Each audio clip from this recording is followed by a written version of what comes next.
अरविंद केजरीवाल चुनाव हार सकते हैं। आपने बिल्कुल सही सुना।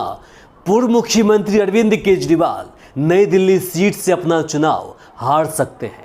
इतना ही नहीं, कालकाजी से मुख्यमंत्री आतिशी मारलेना और जंगपुरा से पूर्व उप मुख्यमंत्री मनीष सिसोदिया भी अपना चुनाव गंवा सकते हैं। इसके साथ ही पटपड़गंज से अवध ओझा, ओखला से अमानतुल्लाह खान और मुस्तफ़ाबाद से आदिल अहमद खान, ये सभी आप नेता और उम्मीदवार को इस बार हार का मुंह देखना पड़ सकता है। आम आदमी पार्टी को खुशखबरी सिर्फ सीलमपुर, इन सभी में से सीलमपुर विधानसभा सीट से मिल सकती है, जहां चौधरी जुबैर अहमद आपके लिए सीट बचाने में कामयाब हो सकते हैं। इतना ही नहीं, दिल्ली में इस बार अरविंद केजरीवाल का मुख्यमंत्री बनने का सपना अधूरा रह जाएगा। इसके साथ ही दिल्ली में इस बार 27 साल बाद बीजेपी सत्ता में वापस लौट सकती है।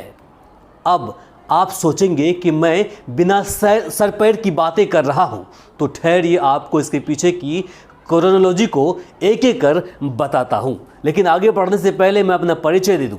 नमस्कार, सलाम, सत श्री अकाल, जोहार। मेरा नाम है इमरान और आप देख रहे हैं वी आवर्स न्यूज़।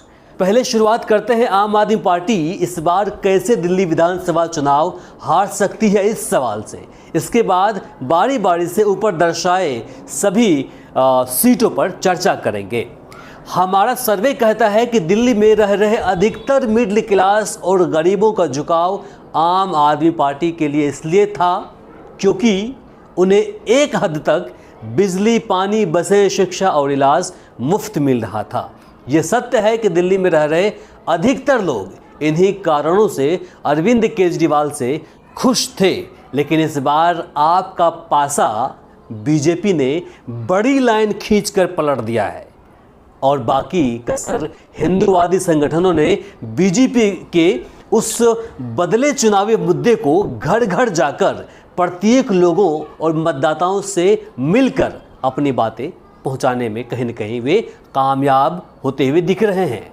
इस बार बीजेपी ने हरियाणा में किए प्रयोग का दिल्ली में उपयोग कर डाला।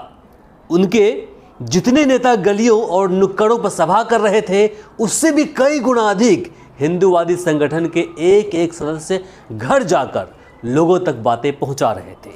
इसके साथ ही समय पर हुए महाकुंभ ने लोगों को अपनी ओर आकर्षित किया, जहां इसका सीधा फायदा बीजेपी को हुआ या होता हुआ दिख रहा है। बाकी रही सही कसर कांग्रेस, बहुजन समाज पार्टी, आज़ाद समाज पार्टी और अन्य छोटे छोटे अलायंस ने पूरा कर दिया।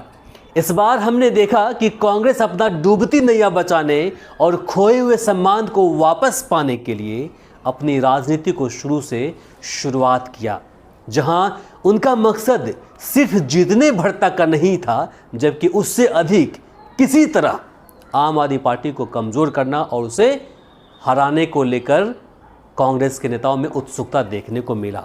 इसके साथ ही इस बार दिल्ली में अरविंद केजरीवाल के खिलाफ थोड़ा बहुत एंटी इनकम्बेंसी देखने को मिला, जहां जगह जगह सीवर लीकेज का मामला सामने आया, गली मोहल्ले में कूड़े का अंबार मिला, शराब खाने को बड़े पैमाने पर आम करना जिससे नौजवानों को क्राइम करने में मदद मिलना, जगह जगह गलियों और सड़कों का टूटा हुआ होना, अरविंद केजरीवाल के खिलाफ दिल्ली म्यूनिसिपल कॉरपोरेशन के कर्मचारियों में नाराजगी दिखी, बस मार्शलों में अरविंद केजरीवाल पर कम भरोसा दिखा, मोहल्ला क्लिनिकों का विफल साबित होना और इतना कुछ होने के बाद कुछ पढ़े लिखे मुस्लिम वोटरों में केजरीवाल के प्रति नाराजगी दिखाई देना।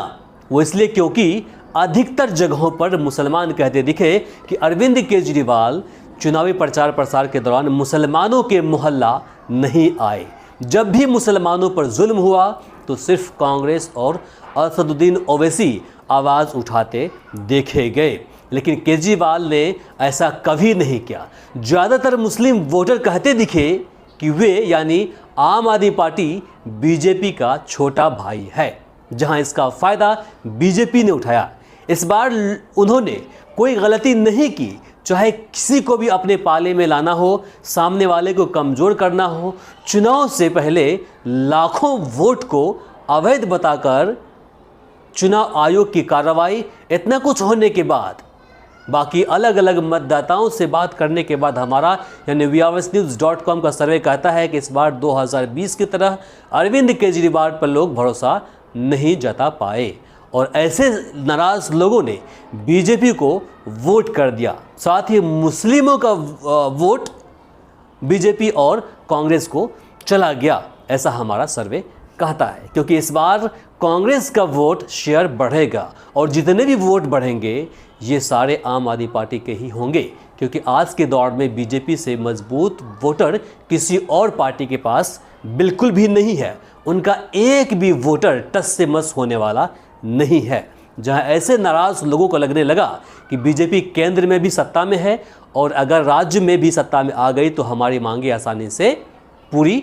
हो जाएगी। इसके साथ ही जिस मुफ्तखोरी के खिलाफ हमेशा से बीजेपी खड़ा रही है, आखिर समय में मास्टर स्ट्रोक खेलते हुए उसे अपने चुनावी मैनिफेस्टो में ध्रुव का इक्का साबित होने डाल दिया, जो कि ध्रुव की इक्का साबित होने वाला है। क्योंकि दिल्ली में जिस बात से कुछ लोग नाराज थे, उस नाराजगी को इस वादे ने ख़त्म कर दिया। इसलिए हमारा यानी VRSnews.com का सर्वे का मानना है, हमारा मानना है कि इस बार दिल्ली में बदलाव होगा। अब हम बात करते हैं अरविंद केजरीवाल, मुख्यमंत्री आतिशी मार्लेना और मनीष सिसोदिया अपनी सीट क्यों हार सकते हैं इसकी। तो इसके पीछे के कारण यह है कि नई दिल्ली सीट से अरविंद केजरीवाल इसलिए चुनाव हार सकते हैं क्योंकि इस पर पूर्व मुख्यमंत्री शीला दीक्षित के बेटे एवं कांग्रेस उम्मीदवार संदीप दीक्षित ने इस चुनाव को करो या मरो वाला बना दिया। इधर केजरीवाल के कारण पूरी दिल्ली की नज़र इसी सीट पर टिकी हुई थी। इस विधानसभा सीट पर जिस प्रकार से कांग्रेस आला कमान ने प्रचार प्रसार किया, लगने लगा कि इस सीट को किसी तरह अरविंद केजरीवाल से छीनना ही है। बाकी इस बार यहाँ से बीजेपी उम्मीदवार प्रवेश वर्मा ने जीत के लिए जान झोंक दिया। ऐसा माना जा रहा है कि वे दिल्ली बीजेपी के मुख्यमंत्री का चेहरा हो सकते हैं। हमें नहीं भूलना चाहिए कि पिछले कुछ वर्षों में प्रवेश वर्मा का कद बढ़ा है। साथ ही केंद्र में बीजेपी का सत्ता में रहने के कारण इनकी छवि हिंदूवादी नेता के रूप में बनकर उभरी है। इन सब के बीच नया साल के नाम पर जूते, साड़ी, शॉल, कंबल, मिठाई 1100 रुपये बांटने की खबर मीडिया में चलना चुनाव को थोड़ा बहुत असर तो कर ही गया। अब केजरीवाल जी कह रहे थे कि अगर कोई भी कुछ भी दे तो ले लेना, लेकिन वोट उसे ना करना, हमें करना। लेकिन सवाल यह है कि राजधानी में रह रहे सभी लोग एहसान फरामोश तो बिल्कुल भी नहीं होते हैं। इसलिए इतिहास गवाह है कि दारू, मुर्गा और पैसों पर लोग छोटा मोटा चुनाव जीत लेते हैं और यहाँ दिल्ली में तो शराब फ्री है। इसके साथ ही देश में ऐसी धारणाएं हैं कि लोग चाय, पानी, नाश्ते पर अपने आप को बेच देते हैं और ये धारणाएं वर्षों से चली आती रही है। और यहाँ दिल्ली में तो शराब फ्री, मुर्गा का दाम 150 रुपये प्रति किलो। तभी तो मैं सोचूं कि चुनाव से पहले जिस मुर्गा का दाम 200 रुपये प्रति किलो था, वे चुनाव आते आते 150 रुपये कैसे हो गया। खैर, बाकी रही सही कसर संदीप दीक्षित ने पूरा कर दिया। सारे हार्डकोर कांग्रेसी वोटरों को संदीप दीक्षित अपनी ओर करते दिखे। हालांकि उनकी जीतने की उम्मीद तो बेहद कम है, लेकिन अरविंद केजरीवाल को वे बड़ा नुकसान पहुंचा गए और इस तरह नई दिल्ली से पूर्व मुख्यमंत्री अरविंद केजरीवाल को हराकर बीजेपी उम्मीदवार प्रवेश वर्मा चुनाव जीत सकते हैं। बात रहे मनीष सिसोदिया की, तो इनका शराब मामले में जेल जाने को लोगों ने सिरे से खारिज नहीं किया है। साथ ही यहाँ के पूर्व विधायक से लोग आज भी नाराज चल रहे हैं, क्योंकि बड़े स्तर पर लोगों का कहना था कि विधायक प्रवीण कुमार ने विकास के नाम पर लोगों को खूब छकाया है, जिसका खामियाजा मनीष सिसोदिया को चुकाना पड़ सकता है। यहाँ लोगों का कहना हुआ कि हमें किसी पार्टी से कोई लेना देना नहीं है, हमें विकास से मतलब है, जिस पर आप विधायक विफल साबित हुए। इसके साथ ही तरविंदर सिंह मारवा, जो बीजेपी से उम्मीदवार हैं या फिर कह सकते हैं कि उम्मीदवार थे, वे कभी कांग्रेस के कद्दावर नेता रह चुके हैं। वे लगातार 3 बार कांग्रेस से यहीं से विधायक रह चुके हैं। मौका देख कर वे 2013 के बाद बीजेपी में चले गए। वहीं यहाँ से कांग्रेस उम्मीदवार फरहाद सूरी भी बड़े नेता के बेटे हैं। दिवंगत ताजदार बाबर कभी दिल्ली प्रदेश कांग्रेस कमेटी की अध्यक्ष रहा करती थी, साथ ही विधायक भी रही। फरहाद सूरी खुद भी दिल्ली के मेयर रह चुके हैं, वे मैदान में हैं। तो माना जा रहा है कि बाकी रहा कसर सूरी साहब पूरा कर देंगे, जहां पूर्व मुख्यमंत्री मनीष सिसोदिया ये चुनाव हार सकते हैं।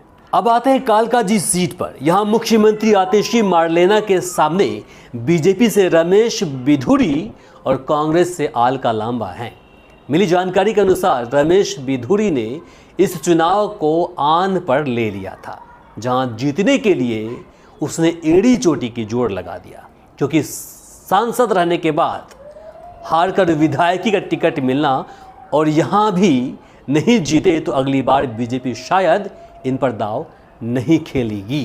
तो इनके लिए ये चुनाव डू और डाई बन गया।